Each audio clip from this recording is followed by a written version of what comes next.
اللہم انا نسألک فعل الخیرات وترک المنکرات وحب المساکین وَإِذَا أَرَدْتَ بِعِبَادِكَ فِتْنَةً فَاقْبِسْنَا غَيْرَ مَفْتُونٍ۔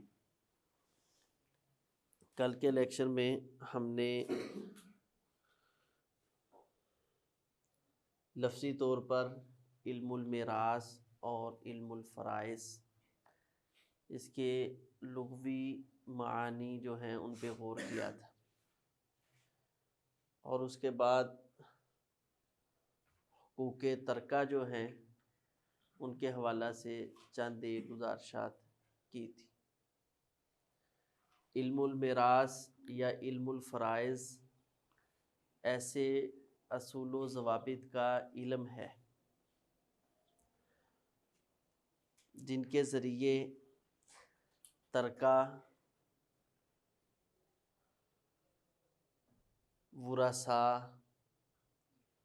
اور ان کے حصص یہ معلوم کیے جائیں گے، اور ہر ایک وارث کو کیا حصہ ملتا ہے، کس طرح ملے گا، یہ چیزیں علم المیراث میں سیکھی جائیں گی۔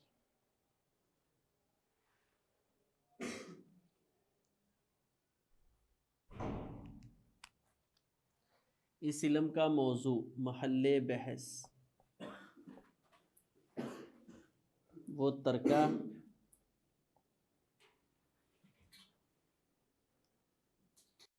اور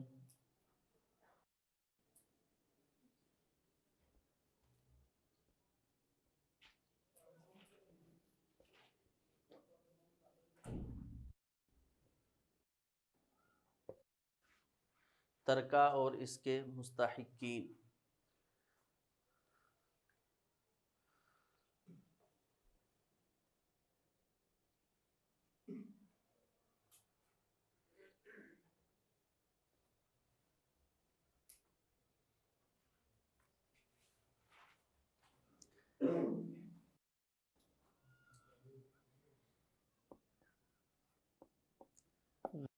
اس علم کو پڑھنے کی مقصد اس علم کو پڑھنا کہ ہر حق والے کو اس کا حق دیا جائے، اس لیے ہم نے اس علم کو حاصل کرنا۔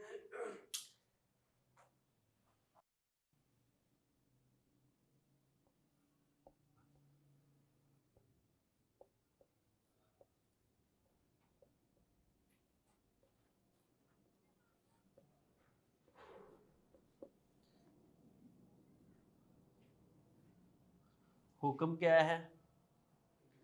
علم المیراث کو سیکھنا یہ فرض کفایہ ہے، ٹھیک ہے؟ علم المیراث یہ فرض کفایہ ہے۔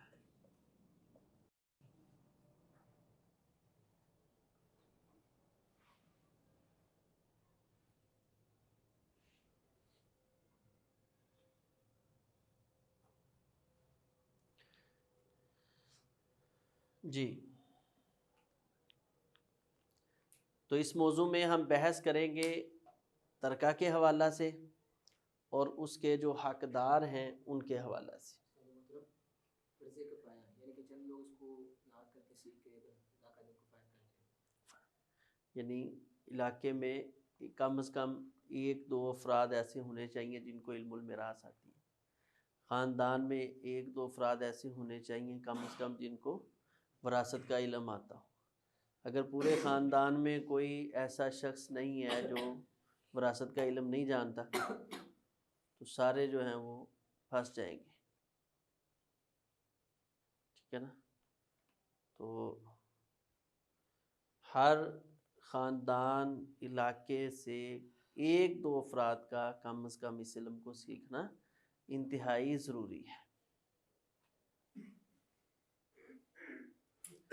یوں آپ سمجھ لیں کہ آپ لوگ سب کا فرض ادا کرنے لگے انشاءاللہ، ٹھیک ہے؟ یعنی آپ سیکھیں گے تو سب کا فرض ادا ہوگا انشاءاللہ۔ اور کل بھی میں نے یہ چیز ذکر کی تھی کہ اس کو لوگ بہت مشکل سمجھتے ہیں، اس علم کو صرف وجہ یہ ہے کہ توجہ نہیں ہوتی، تو جس بنیاد پہ ہمارے ہاں یہ مشہور ہو گیا کہ یہ علم بہت مشکل ہے، دیگر فنون کی نسبت انتہائی جامع، انتہائی مختصر اور انتہائی آسان یہ علم ہے۔ اس کے چند ایک اصول و ضوابط ہیں، ان پہ یہ علم کھڑا ہے۔ اس پہ نہ کوئی بہت بلاغہ پڑھنے کی ضرورت ہے، نہ لغت پڑھنے کی ضرورت ہے، نہ گرامر سیکھنے کی ضرورت ہے، ٹھیک ہے؟ تو بہت سیدھا سا جو ہے نا یہ علم ہے، سیدھا سادہ۔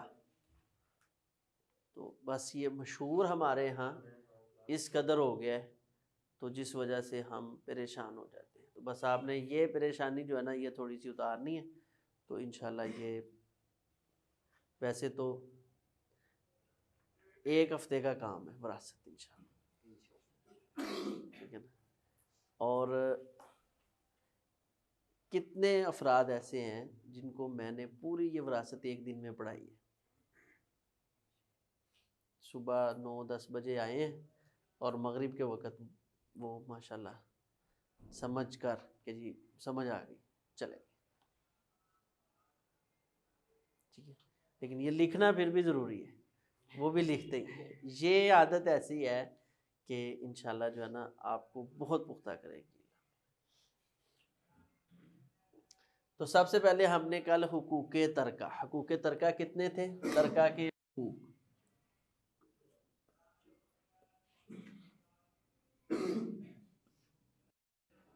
ترکہ کے حقوق کون کون سے ہیں جی؟ نمبر 1 سب سے پہلے ترکہ ہم نے میت کی، کہتے کسے ہیں؟ جو چیز میت نے چھوڑی ہے اس کی کوئی بھی کیفیت ہو، ٹھیک ہے؟ اس کی کوئی بھی کیفیت ہے، وہ پلاٹ کی صورت میں ہے، مکان کی صورت میں ہے، گاڑی کی صورت میں ہے، وہ دکان کی صورت میں ہے، وہ ملبوسات کی صورت میں ہے، وہ زیورات کی صورت میں ہے، کوئی بھی صورت ہے تو وہ ترکہ قرار پائے گا، ٹھیک ہے؟ تو اس ترکے میں سے سب سے پہلے کیا کرنا ہے؟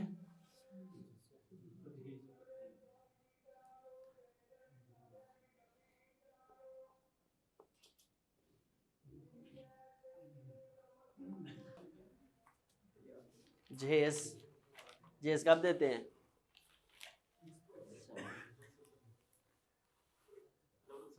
جب بیٹی کو رخصت کرتے ہیں تو اس کو جہیز دیتے ہیں، اسی سے یہ تجہیز ہے۔ سامان سفر، زاد راہ جسے کہتے ہیں نا، وہ دے کر کسی کو رخصت کرنا، ٹھیک ہے؟ تو اس میں اس کا غسل آ جائے گا، قبر کا انتظام آ جائے گا، جنازے کے معاملات ہو جائیں گے، ٹھیک ہے؟ یہ ساری چیزیں بنیادی۔ نمبر 2 پر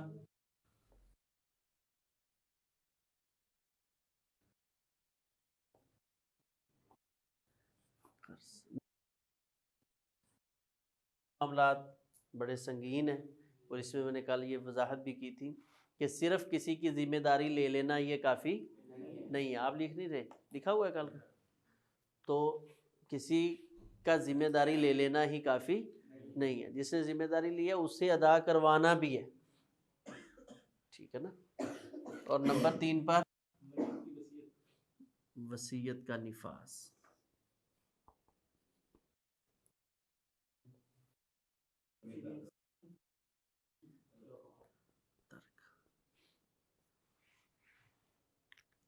اور اسی ترتیب کے ساتھ ہی یہ کام ہوگی، ٹھیک ہے؟ سب سے پہلے تجہیز و تکفین کا خیال کیا جائے گا، اس کے بعد اس کے قرض کی ادائیگی کی جائے گی، ٹھیک ہے؟ اس کے بعد وصیت کا نفاذ، لیکن وصیت کے نفاذ میں شرط کیا تھی کہ وہ شرط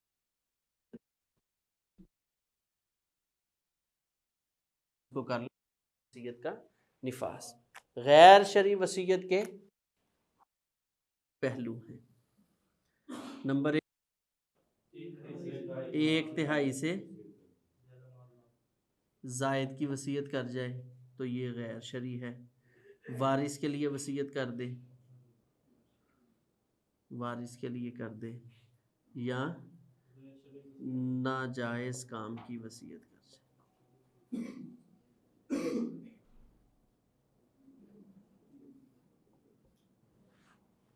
تو یہ تینوں وصیتیں کل عدم ہوگی۔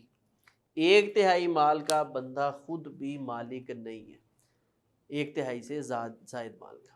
انسان اپنی زندگی میں صدقہ کر سکتا ہے، مال کو ضائع کر سکتا ہے، خرچ کر سکتا ہے، ٹھیک ہے، با اختیار وہ صرف اپنے 1/3 مال کا ہے۔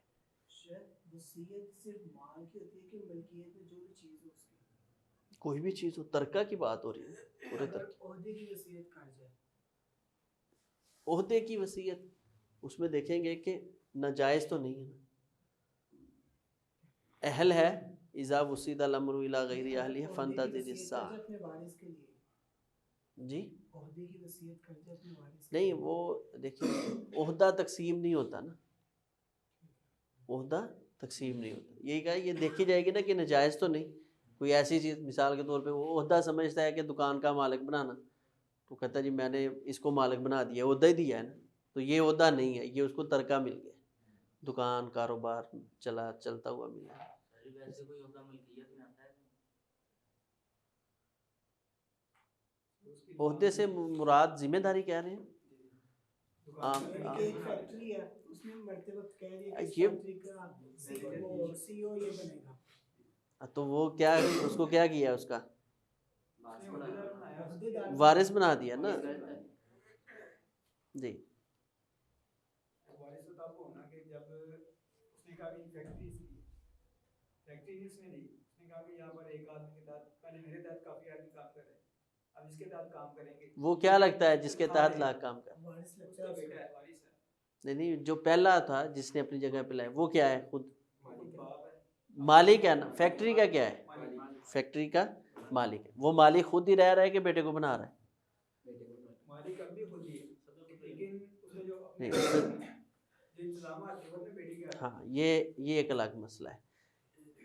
مثال کے طور پہ ایک مالک کے 3 بچے ہوتے ہیں، ایک بڑا محنتی ہوتا ہے، باپ کے ساتھ ساتھ رہتا ہے، معاملات طے کرتا ہے، کاروبار کا سمجھ جاتا ہے۔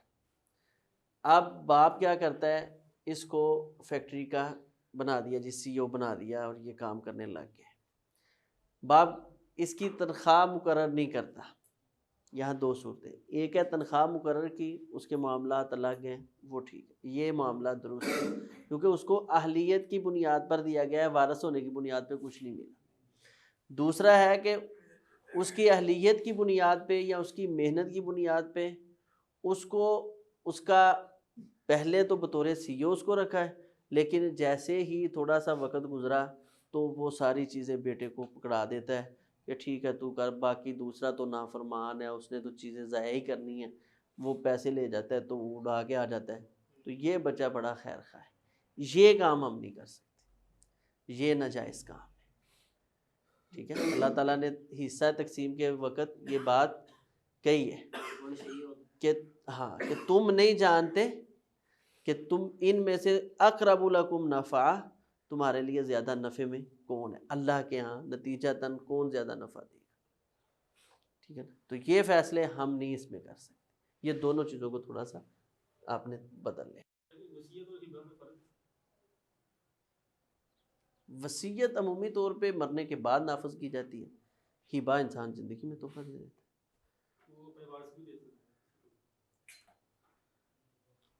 ہبہ ہاں یہ وارث پہ جب آتے ہیں، پہلے 1/3 پہ کر لیں پھر اس پہ آتے ایک جو کل بات آپ نے کی تھی ہیں۔ جی وہ صدقے والی، وہ اس کا کوئی طور تو ملا، کوئی کس کا؟ ایک ہی ملی ہے کہ وصیت میں بھی اور صدقے میں بھی یہ جائز نہیں ہے کہ انسان پورا مال خرچ کر دے، اتنا مال خرچ کرے، وہ حدیث میں بھی آتا ہے کہ بعد میں وہ غنی رہے، جو ابوبکر رضی اللہ تعالیٰ عنہ اور عمر رضی اللہ عنہ کی بات ہے۔ اس پہ نا 2 اعتراض ہیں، 1/3 پہ جب میں بات کرتا ہوں نا، عموماً علماء اس کے قائل نہیں ہیں، اور میرے یہ ایک مزاج ہے، یہ سمجھ لیں، پڑھانے کا میرا مزاج ہے، میں جس چیز کو صحیح درست سمجھتا ہوں دلائل کی بنیاد پہ میں وہ ذکر کرتا ہوں، اور میں قطعاً اپنے شاگردوں کو نہیں کہتا کہ یہی میری بات درست ہے، قرآن و سنت کے مطابق دلائل کی روشنی میں اس کو درست سمجھتا ہوں۔ اس کے مخالف آپ کو میرے اساتذہ میں بھی مل جائیں گے کہ میں اپنے اساتذہ کی مخالفت اس مسئلے میں کر رہا ہوں، میرے دوستوں میں سے جو ساتھ کے ہیں، ٹھیک ہے، زملاء، وہ بھی مل جائیں گے کہ وہ اس مسئلے میں ان کی مخالفت یا وہ میری مخالفت کرتے ہیں۔ تو آپ نے فقط اس بنیاد پہ نہیں کھڑے ہو جانا جی ہمارے استاد جی کا موقف ہے۔ اگر آپ کو دونوں طرفہ دلائل میں سے جو قوی دلائل سمجھ آتے ہیں، دوسرے اساتذہ سے بھی آپ وہ دلائل لیں، تو آپ کو کوئی اس میں پریشانی والی بات نہیں ہے۔ اگر آپ کو میرے خلاف موقف سمجھ آتا ہے تو آپ اس کو قبول کریں۔ ہمارے اکثر علماء اس چیز کے قائل ہیں کہ انسان اپنی زندگی میں جتنا چاہے صدقہ وہ کر سکتا ہے، لیکن صحیح البخاری میں سعد بن ابی وقاص رضی اللہ تعالیٰ عنہ کی روایت وہ اس بات کی بین دلیل ہے کہ نبی علیہ الصلوۃ والسلام نے 1/3 مال سے صدقہ کرنے کی اجازت نہیں دی۔ وہ کہتے ہیں جی وصیت جو ہے نا مرتے وقت وہ کرنے کی اجازت نہیں ہے، زندگی میں بندہ جتنا مرضی کر سکتا ہے۔ یہاں یہ بات سمجھے کہ ایک ہے آفت، مثال کے طور پہ ایک بیٹا بیمار ہو گیا، اس پہ روزانہ کا 10,000 لگ رہا ہے، اب اس میں دوسرے بیٹے کو تو 10,000 نہیں لاکھ سے دیا جائے گا نا، یہ عذر کی چیزیں ہوتی ہیں۔ اسی طرح بندہ خود بیمار ہو گیا، بیوی بیمار ہو گئی، سارے پیسے اس پہ لگ گئے، بندہ کنگال ہو گیا، یہ اس سے استثنائی صورتیں۔ ایک ہے کہ بندہ ٹھیک ٹھاک ہے اور جان بوجھ کے وہ اپنا مال اللہ کے راستے میں خرچ کرنا چاہتا ہے یا ہبہ کرنا چاہتا ہے، تو اس کو شریعت اسلامیہ نے 1/3 سے اجازت زائد کی اجازت نہیں دی۔ وجہ یہ ہے کہ سعد بن ابی وقاص رضی اللہ تعالیٰ عنہ کو نبی علیہ الصلوۃ والسلام نے جب یہ اجازت نہیں دی تھی، تب آپ نے ساتھ یہ بھی کہا تھا کہ سعد تیری عمر بڑی لمبی ہے، تیری وجہ سے لوگوں کی ایک جماعت فائدہ اٹھائے گی اور ایک جماعت نقصان اٹھائے گی، مسلمانوں کو فائدہ ہوگا اور کافروں کو تیری وجہ سے نقصان ہوگا۔ نبی علیہ الصلوۃ والسلام ناطق وحی یہ خبر دے رہے ہیں کہ یہ موت کا وقت نہیں ہے، تیری زندگی ابھی بڑھی، لیکن اس کے باوجود آپ نے 1/3 سے زائد کی اجازت نہیں۔ تو یہ بین دلیل ہے کہ انسان اپنی زندگی میں فراوانی میں 1/3 سے زائد مال جو ہے وہ اللہ کے راستے میں خرچ ایک وقت میں نہیں کر سکتا۔ ابو بکر صدیق رضی اللہ تعالیٰ عنہ کا سنن نبی داود میں، عمر بن خطاب رضی اللہ تعالیٰ عنہ کا سنن نبی داود میں جو واقعہ آتا ہے غزوہ تبوک کا، انہوں نے اپنے گھر کا نصف مال اور سارا گھر کا مال اللہ کے راستے میں دیا۔ گھر کا مال اور ملکیت اور چیز ہے۔ آپ نے سنا ہے نبی علیہ الصلوۃ والسلام کے گھر میں بڑی غربت تھی، نبی علیہ الصلوۃ والسلام کے گھر والے غریب نہیں تھے، غربت نہیں تھی۔ نبی علیہ الصلوۃ والسلام کی سالانہ جو آمدنی تھی نا وہ تقریباً 3,000 من جنس ہے، 3,240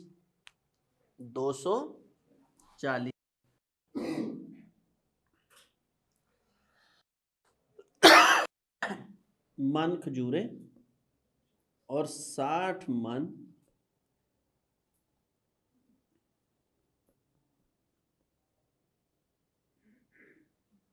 جو یہ نبی علیہ الصلوۃ والسلام خیبر کے بعد اوسطاً اپنی ہر بیوی کو دیا کرتے تھے۔ کہاں سے دیتے تھے؟ خیبر کے مال سے، ٹھیک ہے، تو خرچ کر دیتی تھی امہات المومنین۔ عمر رضی اللہ تعالیٰ عنہ نے نبی علیہ الصلوۃ والسلام سے، آپ نے پڑھا ہوگا بلوغ المرام میں بھی غالباً ہے یہ روایت، کہ اللہ کے رسول صلی اللہ علیہ وسلم جو خیبر سے مجھے مال ملا ہے نا وہ میں اللہ کے راستے میں صدقہ کرنا چاہتا ہوں۔ تو آپ نے صدقہ کرنے کیا فرمایا تھا؟ اس کا جو پھل ہے وہ صدقہ کرنا، ملکیت آپ کی رہے۔ تو خیبر تبوک سے پہلے ہوئے، جب نصف لے کے آئے ہیں تو اس سے پہلے خیبر میں بغات موجود ہے، بغات کے مقابلے میں گھر کا سامان کتنا تھا وہ گٹھری میں ڈال کے لے آئے تھے، تو سارا ہی خرچ ہو گیا۔ بات سمجھ آئی ہے؟ وہ تو اس کا 100واں حصہ بھی نہیں بنتا اس حساب سے، تیسرا تو بڑی دور کی بات۔ تو یہ یہاں بھی ہمارے علماء کو مغالطہ لگا ہے۔ سمجھ آ رہی ہے؟ یعنی تاریخ سے سمجھ آتی ہے یہ چیز کہ یہ تبوک کا واقعہ ہے، گھر کا سارا سامان اور گھر کا آدھا سامان لے کے تبوک پہ، اور اس سے پہلے خیبر میں ان کو باغات مل چکے ہیں جو حدیث سے ثابت ہے، تو وہ ملکیت ان کی موجود ہے۔ اس کے مقابلے میں ان کا خرچ کرنا وہ بہت کم مقدار ہے، نہ کہ وہ اس کو ہم کل جائیداد کہہ دیں۔ بات سمجھ آئی ہے؟ تو یہ فرق ہے۔ اس لیے کوئی ایک ایسی بین دلیل نہیں ہے کہ 1/3 مال سے زائد خرچ کرنے کی شریعت نے اس کی اجازت دی، اور بڑی سخت وعید کے ساتھ رسول اللہ صلی اللہ علیہ وسلم نے سعد بن ابی وقاص رضی اللہ تعالیٰ عنہ کو روکا ہے۔ اس لیے ایسی شریعت یہ غیر شرعی شریعت وصیت ہوگی، اس سے جو ہے بچنا بھی ہے اور لوگوں کو بچانا بھی ہے۔ اگر کوئی زائد وصیت کر جائے تو یہ وصیت کل عدم ہوگی، اور وہ حدیث مدبر غلام والی اس کے مطابق یہ چیز اتنی واپس لے کر اس کے ورثاء کے اندر تقسیم کی جائے۔ مثلا ایک بندہ اپنے گھر کی ساری جائیداد مدرسے کو دے جاتا ہے، تو اب حق یہ بنتا ہے کہ 1/3 اس کی جو کل مالیت بنتی ہے اس میں سے 1/3 آپ رکھیں، 2/3 اس کے ورثاء کو واپس لوٹائیں۔ ہاں ایک اور صورت ہو سکتی ہے کہ ورثاء خود اتنے غنی ہیں کہ جو ان کے حصے میں آتا ہے وہ ان کی 1/3، وہ بھی کہتے ہیں جی چلے ہمارے والد کی تمنا تھی تو ہم اتنا اپنے مال کا 1/3 سے کم بن رہا ہے تو ہم بھی دے دیتے ہیں، لیکن یہ حل کرنا ضروری ہے۔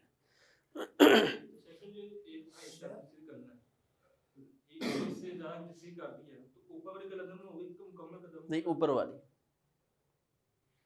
غلام تو تقسیم نہیں ہو سکتا تھا نا، اس لیے نبی علیہ السلام نے وہ ساری وصیت صرف 1/3 ملکیت کی نہیں کی، 1/3 ملکیت سے زائد نہیں کی جا سکتی، مال کی جا سکتی۔ یعنی بندہ مرتے وقت یہ کہہ دے کہ میرے گھر کا سارا مال اللہ کی راہ میں، ٹھیک ہے، اس کی مطلب زمین زیادہ ہے، وہ گھر میں 1.5 لاکھ پڑا ہے تو اس کے پاس زمین جو ہے وہ کروڑ کی ہے، تو وہ کہتا ہے گھر میں جتنے پیسے ہیں وہ سارے دے دو، تو وہ سارے دے دو۔ وہ کل کے مقابلے ترکہ کل ہے، کل میں سے 1/3 سے زائد نہیں آپ کر سکتے۔ وارث کے لیے وصیت دی ہے، جن کو اللہ تعالیٰ نے جن کے حقوق جن کے حصے مقرر کر دیے ہیں، ٹھیک ہے، یا جن کو اللہ نے مال کا وارث بنا دیا ہے، ان کے لیے اب الگ سے بیٹا بڑا فرما بردار ہے، ٹھیک ہے، اس نے بڑی خدمت کی ہے تو اس کو جی یہ فلانی چیز یہ ایسے نہیں دے سکتے۔ اس 1/3 میں سے جب آپ نے ورثاء میں سے اولاد کے اندر کوئی چیز دینی ہے تو عورت اور مرد کو برابر برابر دینا ہے۔ اس وقت للذکر مثل حظ الانثیین نہیں ہوگا، اور وہ بطور تحفہ بطور ہبہ ہوگا، اور 1/3 سے کم جتنی اولاد ہے ان سب میں برابر برابر۔ وہ مشہور روایت حضرت نعمان بن بشیر رضی اللہ تعالیٰ عنہ والی وہ ذہن میں رکھے۔ ناجائز اولاد کو جب دینا ہے تب بھی 1/3 کا فرق رکھنا ہے، مال نہیں دے سکتے۔ شریعت نے جو پابندیاں لگائی ہیں نا اس میں فوائد ہیں۔ ہم جذباتی تو ہو جاتے ہیں وقتی طور پہ، لو جی میری اولاد کو قرضہ دیں، کاروبار کروائیں، محروم بھی نہ کریں نا۔ مطلب ایک بیٹا ہے وہ کہتا ہے میں نے کاروبار کرنا ہے، اس کو اپنے مال میں سے 10 لاکھ 20 لاکھ آپ قرضہ دیں کہ بیٹا یہ قرضہ ہے، ٹھیک ہے، یا اس کے ساتھ بیٹے کے ساتھ شیئر کر لیں کہ یہ نفع ہوگا، باقی بچے بھی اس سے فائدہ اٹھا لیں گے، یا یہ قرضہ ہے جس دن وراثت تقسیم ہوگی یہ چیز آپ نے واپس کرنی ہے اس میں سے۔ جو گھر سے علیحدہ کر دیتے ہیں، علیحدہ مکان میں رہتے ہیں، رہنا ہی الگ ہے۔ یہ جو پاکستانی نظام ہے نا یہ شرعی نظام نہیں ہے۔ جب بالغ ہو گئے ہیں تو کوشش کریں ہر بچے کو الگ کریں، وہ کمائے، اس کی کمائی الگ ہو، اس کی اپنی اب بات سمجھ آ رہی ہے؟ تو شریعت نے یہ جو مسائل الگ الگ کیے نا اس میں بڑے فوائد ہیں، ان کو ہم جب مد نظر رکھیں گے تو اس میں ہمارے لیے یہ تو بھی ایک چیز ہے، اس کے آگے بڑی چیزیں۔ اسی طرح وارث میں ہمارے ہاں آک نامہ چلتا ہے، آک کر دینا کسی کو۔ آک تو ہے تو عقا سے ہے نافرمانی، نافرمانی کی بنیاد پر کسی کو جائیداد سے محروم کر دینا، یہ ہمارے عرف کے اندر ہے۔ اسلام اس کو تصور نہیں کرتا اور پاکستان کا قانون بھی اس کو نہیں مانتا۔ آک نامے کو پاکستان کا قانون جو ہم بیان کر رہے ہیں جو پاکستان کا قانون جس عاق نامے کو مانتا ہے وہ عین اسلامی قانون ہے، لیکن عدم علم کی بنیاد پر وکلاء جو ہیں وہ اس میں خرابیاں کرتے ہیں، اور ہم اس مسئلہ میں جو ہے وہ پریشانی کا سامنا ہمیں کرنا پڑتا ہے۔ کتابوں میں بھی یہی چیز لکھی ہے کہ عاق نامہ غیر شرعی ہے، عاق نامہ عین شرعی ہے، لیکن عاق نامے کی بنیاد پر جو وکلاء نے اور ہمارے عدم علم کی بنیاد پر جو ہمارے اندر خرابیاں ہوئی ہیں اس وجہ سے ہمیں پریشانی اٹھانی پڑتی ہے، اور ہم کہتے ہیں جی قانون شریعت کے خلاف ہے۔ بات میری سمجھ آ رہی ہے؟ اب قانون کیا ہے پاکستان کا عاق نامے کا؟ عاق نامے کا قانون یہ ہے کہ ملک پاکستان یہ جاتا ہے کہ ایک فرد، اس کے جو خاندان کے افراد ہیں وہ بھی اس کے ساتھ اس کی زندگی کے ذمہ دار ہیں تاکہ جرائم میں کمی ہو۔ جیسے ایک بندہ جرم کرتا ہے، اس کی والدہ کو پکڑ کے لے جاتے ہیں، والد کو پکڑ کے، صرف بطور سیکورٹی کہ مجرم پکڑا جائے تو پھر ان کو چھوڑ دیں۔ عدالت کہتی ہے کہ آپ کی تربیت سے ایک بچہ باہر ہو چکا ہے تو آپ عدالت میں وہ سائن کر دیں کہ یہ نافرمان ہے، اس کے لین دین کے ہم ذمہ دار نہیں ہیں، اس کے قول و فعل کے ہم ذمہ دار نہیں ہیں۔ تو یہ مسئلہ تو شریعت مانتی ہے کہ نہیں؟ لا تزر وازرۃ وزر اخری، یہ تو ہے شرعی مسئلہ ہے، اور یہی پاکستان کا قانون ہے۔ لیکن جو ہم پڑھتے ہیں یا ہمیں بتلایا گیا ہے یا ہم سنتے ہیں یا جب وکلاء ہیں وہ کہتے ہیں جی عاق نامے کی بنیاد پہ لکھ بھی دیتے ہیں نا اخبار میں کہ یہ آج کے بعد منقولہ غیر منقولہ ہر قسم کی جائیداد سے محروم۔ یہ قانون نہیں ہے، یہ اخباری بات ہے۔ بات سمجھ آئی؟ اگر کسی کے بارے میں عاق نامہ جاری ہے اور وہ اس کی وراثت میں اس کا حصہ بنتا ہے تو وہ عدالت سے جا کے رجوع کرے، عدالت اس کو اس کا حصہ لے کر دے گی۔ تو وکیلوں کی ہمارے ساتھی ہیں ان کے ساتھ بیٹھے تھے تو میں نے کہا وراثت کے مسائل ہمارے پاکستان میں بڑے صاف ستھرے ہیں، لیکن یہ ایک قانون جو ہے نا عاق نامے والا، یہ نہیں مجھے پسند ہے، یہ انہوں نے کیوں شریعت کے مخالف بنایا۔ مجھے کہتے قاری صاحب پتہ ہے آپ کو کہ عاق نامے کا قانون ہے کیا؟ میں نے جب بتایا تو کہتے یہ تو ہے ہی نہیں۔ عاق نامے کا مطلب صرف اس کے قول و فعل سے اپنے آپ کو بری کرنا ہے، اس کے شناختی کارڈ پہ کہ یہ فلاں کا بیٹا ہے، اب اس کو کوئی محروم نہیں کر سکتا پاکستان کے قانون میں۔ بات سمجھ آئی ہے؟ تو یہ یعنی اصل عاق نامہ اور عاق نامہ ہے کیا، یہ چیز آپ کو سمجھنے کی بہت زیادہ ضرورت ہے۔ بات سمجھ آئی ہے میری بھلا جی عاق نامے والی؟ یہ جو قانون ہے اس کا پہلا حصہ صحیح ہے، ایک فرد کے جرم میں تمام افراد کو سزا دی جائے۔ سزا نہیں دی جاتی، یعنی پکڑا تو جائے، سزا ہی ہے۔ نہیں دیکھیں وہ اس کا طریقہ ہوتا ہے کہ کلکم راعٍ وکلکم مسئول عن رعیتہ، پوچھا تو تمہیں جائے گا نا کہ آپ کا بھائی کدھر ہے، آپ یہ تو نہیں کہ آپ اس مجرم کی پشت بنائی آپ خود بھی کر رہے ہیں، اور جب پکڑے جاتے ہیں تو کہتے ہیں نہیں مجھے پتہ ہی نہیں اس کا۔ تو جب آپ سمجھتے ہیں کہ یہ ہم سے بالا ہے اور یہ قانون کو بار بار توڑتا ہے تو آپ عدالت میں جا کر اس سے اپنے آپ کو بری کریں، لا تزر وازرۃ وزر اخری کے تحت۔ آپ کیوں نہیں کر رہے اپنے آپ کو بری؟ اس کا مطلب ہے کہ آپ اس کو سپورٹ کر رہے ہیں، ٹھیک ہے نا؟ یہ چیز تو عاق نامہ عدالتی اور شرعی اور ہمارا ذہنی، یہ تین چیزیں ہیں۔ تو شرعی اور عدالتی ٹھیک ہے، اور جو مشہور عاق نامہ ہے یہ درست نہیں ہے، جس کو اخباری عاق نامہ کہتے ہیں، جس میں آگے اینڈ پہ لکھ دیا جاتا ہے یہ آئندہ سے جائیداد منقولہ اور غیر منقولہ سے محروم تصور کیا جائے گا، ٹھیک ہے؟ تو عدالت میں وہ کیس کرے، اگر وکیلوں تک بات رہے گی یا وہ جو ہوتا ہے یہ کیا جو تقسیم کرتا ہے زمین، کیا اس کو کہتے ہیں، پٹواری تک رہیں گے تو پھر آپ محروم ہیں یا وہ بچہ محروم ہے، لیکن اگر عدالت میں جائیں گے تو آپ کو آپ کا حصہ مل جائے گا۔ یہ آگاہی دینے کی لوگوں کو ضرورت ہے۔ نہیں کرتا، نہ شرعی طور پہ محروم کرتا ہے نہ عدالتی طور پہ محروم کرتا ہے، مشہور ہمارے ہاں ہو گیا ہے تو اس وجہ سے وہ محروم ہو جاتا ہے۔ لیکن کوئی ایسا شریعت میں مسئلہ ہے کہ جس سے اپنی اولاد کو محروم کر آ رہا ہے آگے آ رہا ہے، موانع الارث آئیں گے نا. ناجائز کام کی وصیت کر دیتا ہے کوئی، ایسی وصیت کر جاتا ہے کہ فلاں کو آپ نے دینا نہیں ہے، ٹھیک ہے نا. جیسے ایسے 2 بھائی ہیں اور ایک کی اولاد نہیں ہے، بڑا اچھا نیک آدمی ہے، دوسرا وہ خود بھی ذرا بگڑا تگڑا، اولاد بھی اس کو ہے لیکن بگڑی تگڑی. اب وہ کہتا ہے کہ اچھا جب بیٹا نہیں ہے، باپ نہیں ہے، تو وارث بنے گا بھائی. تو وہ کہتا ہے نہیں، بھائی کو نہیں کچھ ملنا چاہیے، اس نے خرابیاں کرنی.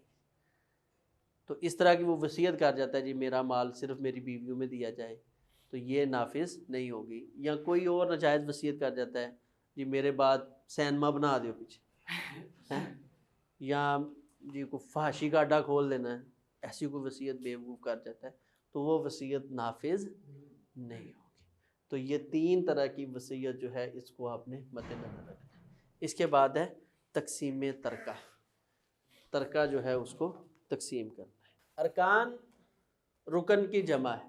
رکن کہتے ہیں جن چیزوں کا وجود اس قدر ضروری ہو کہ ان کے عدم کے ساتھ یہ چیز ختم ہو جائے گی، ٹھیک ہے. تو ارکان، نمبر 1 میت. کوئی میت ہوگی تو اس کی وراثت تقسیم، بات سمجھ آ رہی ہے کہ بھئی یہ تو ارکان الارث میں چیز شامل ہے کہ سب سے پہلے میت ہو، تو میت نہیں تو نمبر 2 پہ وارث. کوئی لینے والا ہوگا ترکہ تو ہی وراثت تقسیم ہوگی.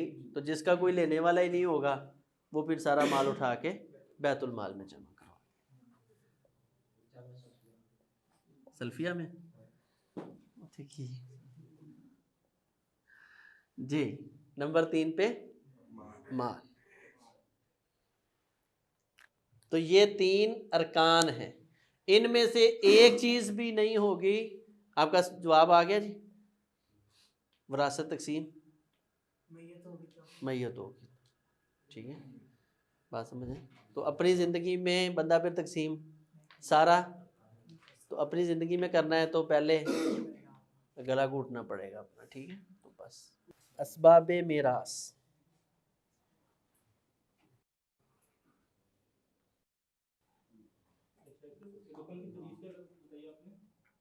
کس کی؟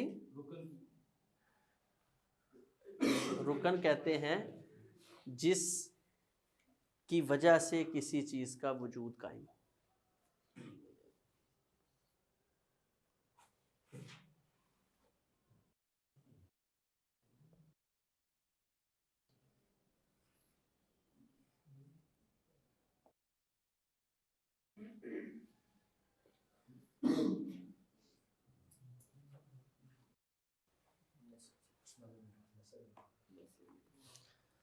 اسباب میراث میں نسب سباب ہے. سباب کہتے ہیں جس کی وجہ سے،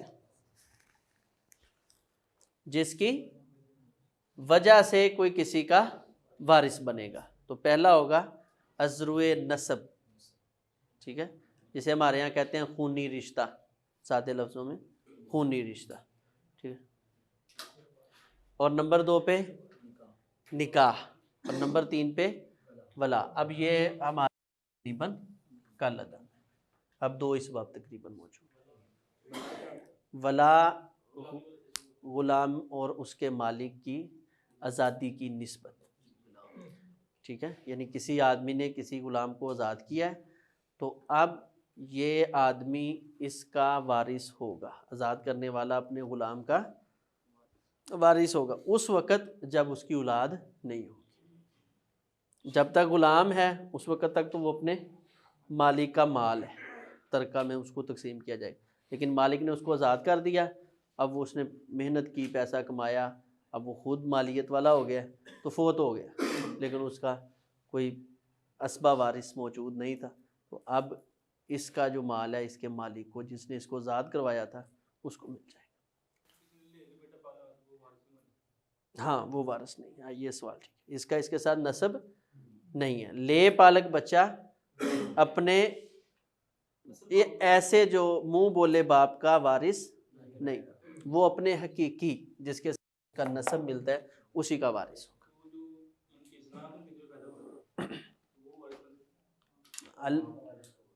وہ ہاں ماں کے لیے.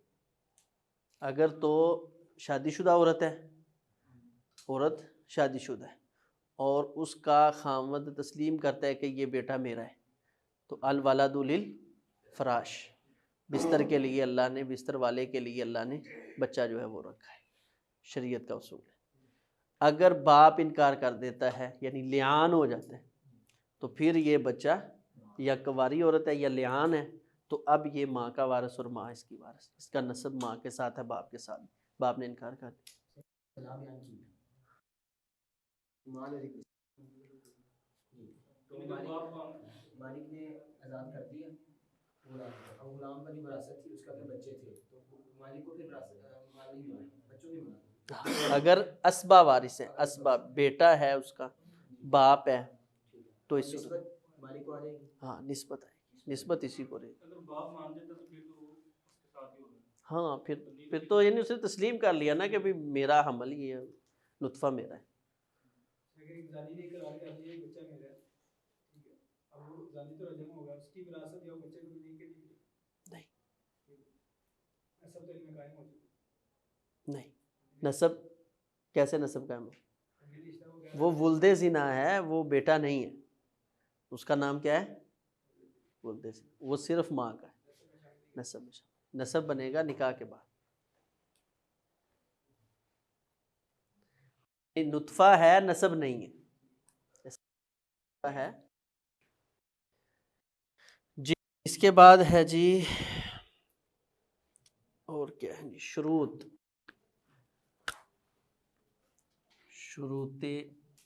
میراث.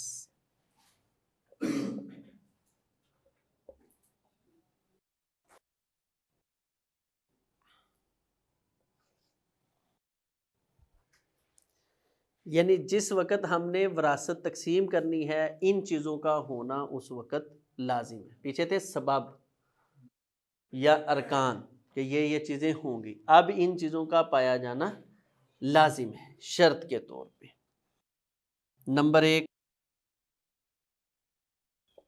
میت کی موت، حقیقی یا حکمی.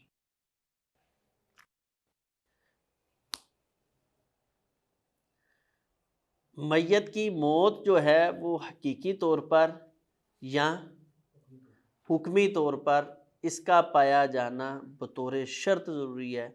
اگر میت کی موت ہے تو وراثت تقسیم نہیں ہو سکتی. حقیقی فوت ہو گیا پتہ ہے، ٹھیک ہے، اور حکمی کوئی بندہ غائب ہو گیا اور عدالت نے اس کے بارے میں فیصلہ دے دیا کہ اس کو آج کے بعد جو ہے فوت شدہ تصور کریں گے تو اب اس کی وراثت تقسیم ہو جائے گی. نہیں، یہ عدالت کے اوپر ہی اس چیز کو چھوڑا جائے گا. آج کے دور میں بھی عدالت ہوتی ہے. آج کے دور میں عدالت نہیں، علماء نہیں. علماء سے فتویٰ لے جا کر عدالت میں پیش کیا جائے، اس فتوے وہ عدالت خود فیصلہ جی ٹھیک ہے. فیصلہ جو ہے عدالت چاہے 100 سال چاہے کروا لے، چاہے وہ 10ویں مہینے کے ہو جائے، پھر کیا دقت. یہی تو ضروری ہے نا. جس دن اس لیٹر جاری ہوگا عدالت سے کہ یہ فوت ہے، اس دن ہم دیکھیں گے کہ کون کون یہ آگے بات آ رہی ہے. وہ اسی کہہ رہا ہوں کہ فتویٰ لے کر جائیں. عدالت فیصلہ کروانے کا طریقہ ہوتا ہے کہ مفتیان سے فتویٰ لے کر جائیں. عدالت مانتی ہے یہ چیزیں. ہمارا قصور یہ ہے کہ ہم عدم علم کی بنیاد، یعنی جو عدالت پہ بیٹھے ہیں وہ فقط عدالت پہ، تو جو عدالت کے منکر ہیں وہ فقط مفتیوں پہ. دونوں کو ساتھ ملائیں، جو ملتے ہیں دونوں کتنے لوگ ہیں وہ مطلب لے کر جاتے ہیں فتویٰ کہ فلاں مسئلہ میں، عدالت اس کو تسلیم کرتی ہے، اس کے مطابق فیصلہ دیتی ہے. بلکہ عدالت تو یہ بھی کہتی ہے کہ آپ جس فقہ کو مانتے ہیں اس فقہ کے مطابق لے کر آ جائیں جی، فقہا میں سے کوئی مانتا ہو ہم مان لیں گے، کوئی مسئلہ، ٹھیک ہے. اور یہ وسعت صرف پاکستان میں موجود ہے. یہ خیر ہے نا. وہ غلط کام کا انکار کر رہا ہے قانون کو توڑ کے اپنی کی لگا مطابق کروا رہا ہے فیصلہ، یہ کیسے ہو وہ کہنا یہ کہ شریعت کے مطابق لے کے فیصلہ کرے تو پھر آپ کو یہ فیصلہ ہوگا. اچھا یہ تھوڑی سی بحث لمبی ہے لیکن میں آپ کو اختصار سے یہ چیز سمجھا دوں. وسعت جو ہوتی ہے نا اس میں ہمیشہ خیر ہوتی ہے. کم جو تنگی ہے نا، کم ظرفی ہے، یہ ہمیشہ شر ہوتا ہے. اور دیگر ممالک میں آپ دیکھیں کتنی یہ پریشانی ہے. ان کا ایک قانون بن گیا ہے نا، آپ کے ہاں قانون بن گیا ہے تو آپ کے اندر وسعت ہے، آپ احتجاج کر سکتے ہیں، کھڑے ہو سکتے ہیں، لوگوں کو سمجھا سکتے ہیں، قائل کر سکتے ہیں، پھر وہ لیٹر بھیجتے ہیں، مفتیان ان کو جواب دیتے ہیں، پھر وہ نظر ثانی کرتے ہیں. تو جن ملکوں میں تنگ نظری ہے وہ یہ نہیں کرتے، وہ کہتے قانون ہے تو قانون ہے بس، نہیں پسند تو جاؤ کسی اور ملک میں چلے جاؤ، تو جانا بھی نہیں تو پھر ادھر آؤ پھٹے تو چڑھو تے جاؤ. سعودیہ جیسے ملک میں بھی یہی قانون ہے. جو قانون ہے وہ تو قانون ہی ہاں ہونا شریعت کے مطابق چاہیے. یہ یعنی دیکھیں قانون ایک ہے کہ 4 فقہا بیٹھے ہیں، ان کے ماننے والے بیٹھے ہیں، تو ان کو کہا بھی ٹھیک ہے اپنے اپنے فقہا سے قائل ہو کے آ جاؤ تو ہم آپ کو کہتے ہیں یہ کام کر لو. ایک ہے کہ بھئی آپ مانتے ہو نہیں مانتے، ہمارے پاس یہ پہلے فقیہ کا فتویٰ ہے، ہم نے اسی کے مطابق ہی آپ سے کروانا.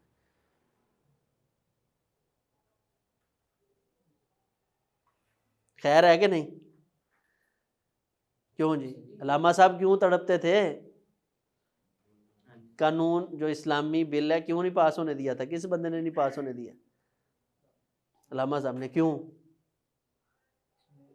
وہ کہتے ہیں یہ قانون بن گیا تو ہمیں فقہ حنفی قرآن و سنت سمجھ کے ماننی پڑنی ہے. یہ اس قانون سے بہتر ہے کہ ہمیں بولنے کا جو حق ملا ہوا ہے وہ ملا رہنے دیں، قانون رہنے دیں، ہم خود ہی جو مرضی کرواتے جائیں کروا لیں. ٹھیک ہے، جو بڑے لوگ ہیں وہ بڑی وسعتوں والے ہوتے ہیں، وہ چیزوں کو سمجھتے ہیں. رکن اور شرط کی طریق رکن کی طریق کی شرط کی طریق میں پڑھنے میں ایسی طریق جو کہ سمجھ میں آئے کیونکہ اکثر کتابوں کی شرط کی طریقہ ہوتی ہے.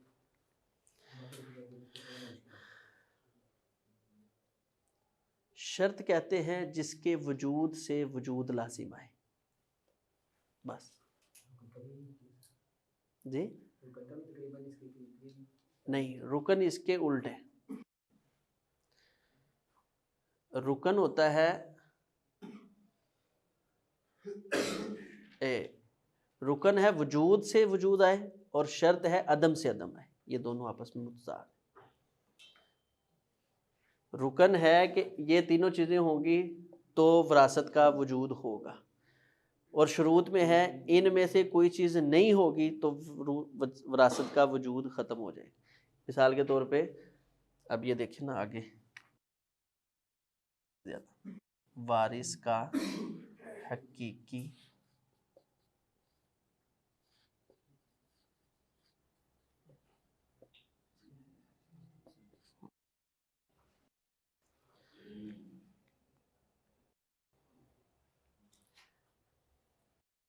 وارث کا حقیقی یا حکمی طور پہ زندہ ہونا یہ بطور شرط ہے، یہ بطور شرط ہے.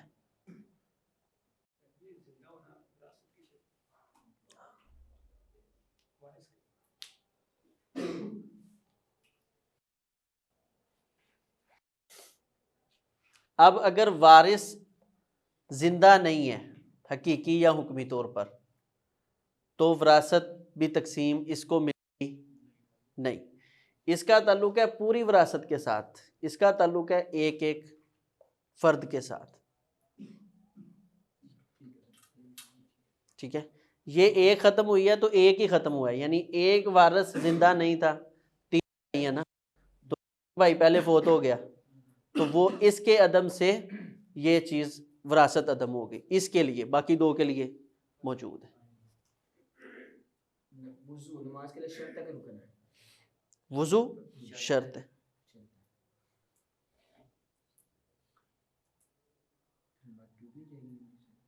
اس کے عدم سے نماز عدم ہو جائے گی. وضو ختم ہوا تو نماز خود بخود مکمل نہیں، ختم ہو گئی، ختم ہو گئی. ٹھیک ہے، اس کے عدم سے عدم لازم آئے، وہ شرط ہے.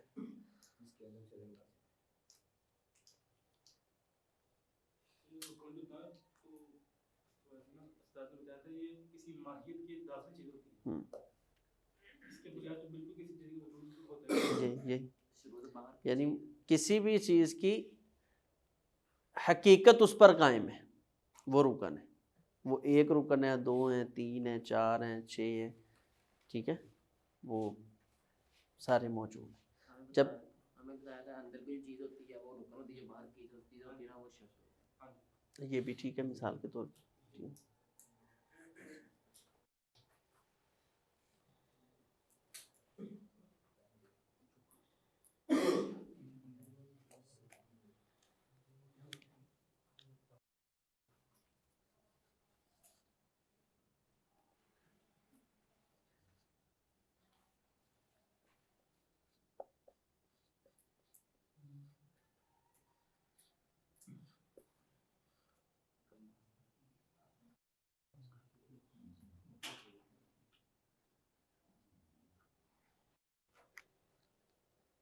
یا موانع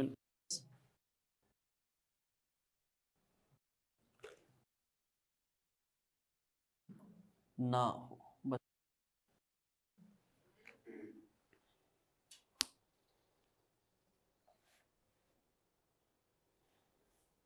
دوسری چیز ہے زندہ ہونا، بات تو آگے کی ہے لیکن ہمیں تھوڑی سی چاہیے. نہیں ہے جی کریں. اس کا حقیقی زندہ ہونے میں ایک تو وہ جو غائب ہو گیا لیکن وہ کبھی اس پہ کہ زندہ، ایک جو پیٹ کا بچہ جنین بھی آ جائے. جنین بھی آئے گا کس عمر تک؟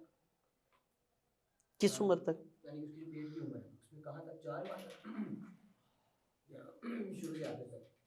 نہیں، شروع سے آخر تک ہی وہ زندہ کے حکم میں ہوگا، لیکن وہ زندہ اس کی زندگی تصور کب ہوگی؟ ان استحلہ، اگر وہ پیدا ہوتے ہوئے چیختا ہے، سانس لے کے پیدا ہوتا ہے، پھر اس کو زندہ کے حکم میں تصور کیا جائے گا. اگر وہ چیختا نہیں ہے تو پھر وہ المعدوم ہو جائے، لیکن اس کی وراثت رکھی جائے گی جب تک پیدا. مطلب 3-4 ماہ بعد جو ہے اس سے پہلے اگر بچہ اسے زندہ شمار، کس کو 4 ماہ بعد وہ بھوکی جاتی ہے پھر اس کی زندگی، تو اس سے پہلے جو بچہ اس کو زندہ شمار کیا جائے. حکمن وہ سارا زندہ ہی ہے نا، یہی کہہ رہے ہیں. استقرار حمل سے لے کر وضع حمل تک اس کو زندہ تصور کیا جائے گا. فیصلہ ہوگا وضع حمل پر. ٹھیک ہے، فیصلہ ہوگا وضع حمل، یعنی 4 ماہ کے بعد کا، 6 ماہ کا بھی ہے، لیکن اگر وہ چیختا نہیں ہے تو وہ وارث نہیں بنے.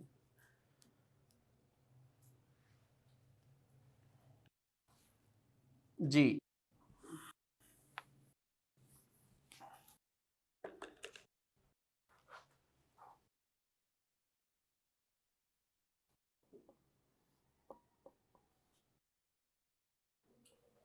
موانع میراث،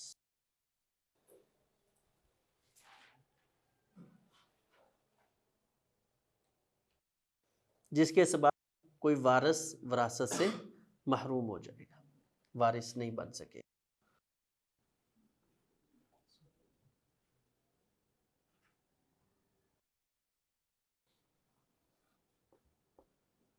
قتل،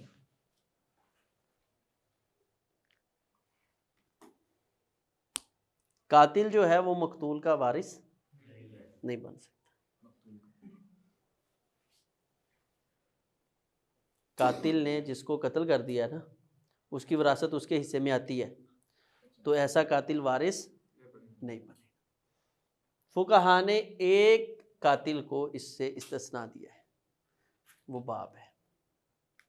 باپ اگر اپنے بیٹے کو قتل کر دیتا ہے تو وہ قتل کرنے کے باوجود اپنے بیٹے کا وارث بنے گا. فقہا نے اس کو استثناء صورت دی. دلیل اس کی انتا و مالوکا لابیکا، اس کے تحت فقہا نے یہ اجازت دی. ہمیشہ سے سمجھتا آیا تھا قاتل کا مطلب وہ کسی کو قتل کر دیتا ہے.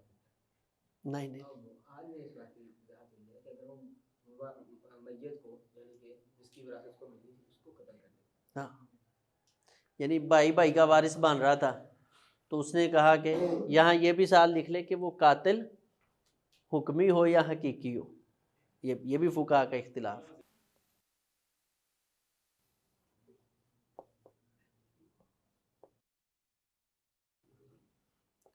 اختلاف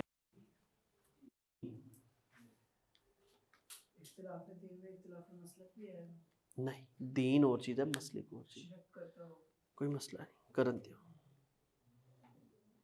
شرک کرتا ہو. نمبر غلامی. یہ ہمارے ہاں تصور ختم ہو گیا تقریباً غلامی والا. ٹھیک ہے، غلام اس لیے نہیں وارث بنتا کیونکہ اس کا مال مالک کا مال ہے. ٹھیک ہے، تو اس کے خونی رشتہ دار ہوں بھی، مثال کے طور پہ کوئی بھائی ہے وہ قیدی ہو گیا، غلام بن گیا، تو اب اس کو وراثت سے محروم کر دیا جائے، نہ کہ اس کے پیچھے اس کی وراثت بھیجی جائے گی کہ تو تے گیا ہی گیا دے پیسے بھی لے جا. ٹھیک ہے، ایسا کام نہیں.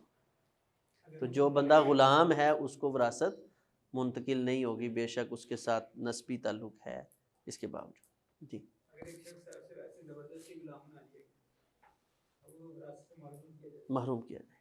اگر بعد میں تعلق ایسا کرتے نہیں ہے آزاد ہے، آزاد ہے تو اس کو دے دیا جائے.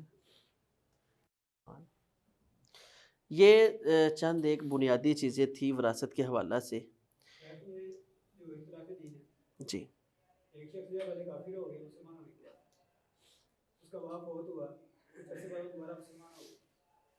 اب وراثت جب تقسیم ہم نے کی اس وقت وہ کافر بعد مسلمان ہو گیا، اس کے ساتھ صلہ رحمی کریں.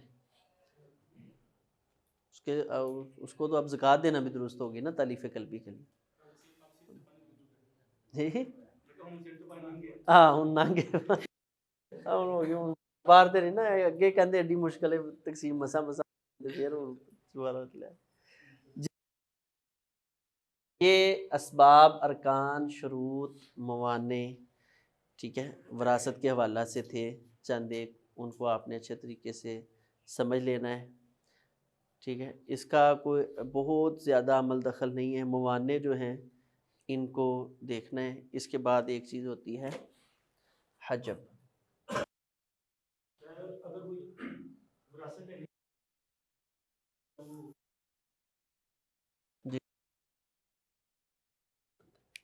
ہم عمر رضی اللہ تعالیٰ تھا نا، نفاق نبی علیہ السلام کے دور میں تھا. اب تو ہم ظاہر کو دیکھتے ہیں، کلمہ پڑھے گا تو مسلمان ہے، نہیں تو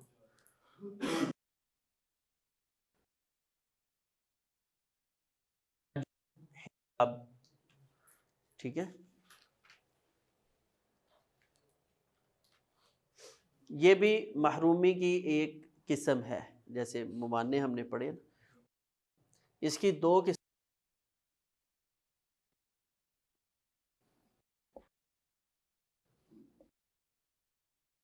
حرمان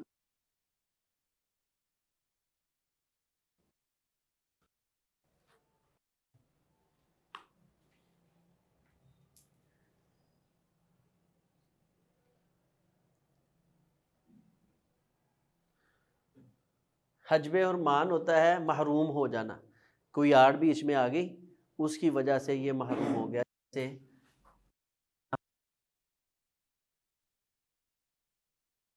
یہ وارث تو بنتے ہیں لیکن پوتا وارث کب بنتا ہے؟ جب میت کا بیٹا نہ ہو تو پوتا وارث بنے گا.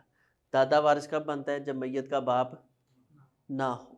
لیکن اگر میت کا باپ ہو تو دادا محروم، میت کا بیٹا ہو تو میت کا پوتا محروم. تو اس کو کہتے ہیں کہ کسی آڑ نے آ کے ان کو محروم کر دیا. حجب نقصان، کسی آڑ نے نقصان کر دیا، کسی آڑ نے آ کے ان کا نقصان کر دیا. جو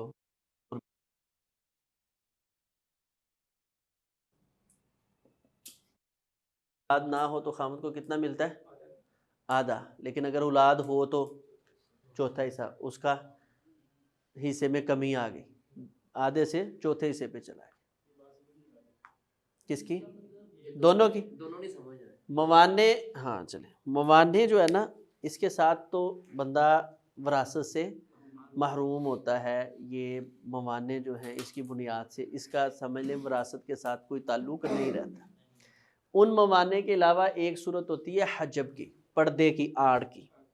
اس آڑ کی بنیاد پہ بعض ورثاء کو محروم کیا جاتا ہے اور بعض ورثاء کا حصہ کم کر دیا جاتا ہے.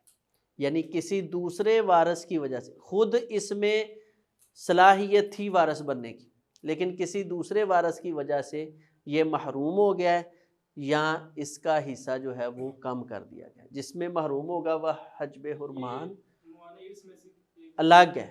یہ موانع ارث سے الگ ہے. موانع ارث کا تعلق ہوتا ہے وارث کی ذات کے ساتھ، اس کا تعلق ہے دیگر ورثاء کے سبب. یہ حجب جو ہے نا یہ دیگر ورثاء ہیں، پردہ، کہ یہ میرے آگے آ گیا تو اس نے میرا یا نقصان کر دیا یا مجھے محروم ہی کر گیا.